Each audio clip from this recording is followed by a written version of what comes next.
Hello! Ito, magluluto tayo ng inihaw na baboy pero hindi tayo gagamit ng uling. Ayan, minarinate ko na siya muna. Ang nilagay natin is bawang, toyo, oyster sauce, paminta, tapos bumili tayo ng Sprite para masarap at saka pinigaan natin ng lemon. Tapos, siyempre, lagyan natin ng pampasarap, pampalasa.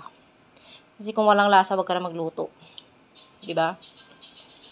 So, ganun lang. I-marinate natin siya ng mga 30 minutes. Tapos, ilagay natin mamaya sa frying pan. Ayan, ganyan lang muna siya. Dapat ma-absorb ng karne yung ating sauce. Para masarap na masarap. Ayan. Liempo. Liempo ng baboy. Mamaya na lang ulit. Marinate ko na muna siya. So, ayan na siya guys. Nilagay muna natin sa frying pan without oil. Paano lang natin na medyo mapula siya. Para masarap. Mahinang apoy lang. Huwag biglain.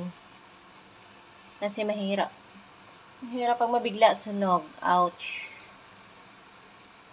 Di masarap. Kaya dapat mahinang apoy lang muna. Ayan siya guys. Continue na lang natin later. Ayan na siya guys. Hindi yan sunog ha. Balik na rin lang natin para pantay. Ayan siya guys. Hindi yan sunog ha. Ayan. So, ayan na siya guys, yung pinagbabara natin ng kanina pag marinate natin, yun din ang nilagay natin dito. Kaya wag nyo itapon yung minarinate nyo na sauce. Ano lang natin, pakuluan hanggang matuyo yung na yan.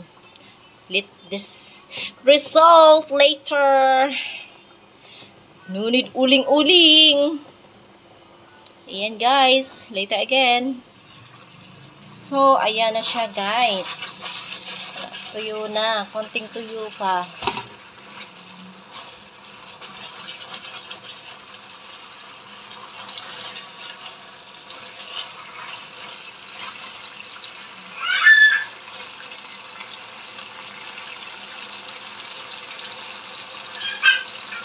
So, ayan na siya guys. Pero hindi pa yan luto. Mamaya ko na lang anuhin siya pag once na malapit na kami kumain.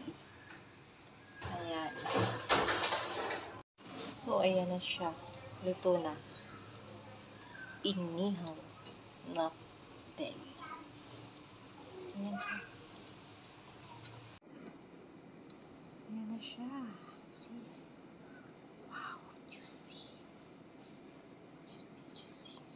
Ayan, may sausawan tayo. Ayan, chili at saka toyo. Ayan na siya. So yummy. Ayan na.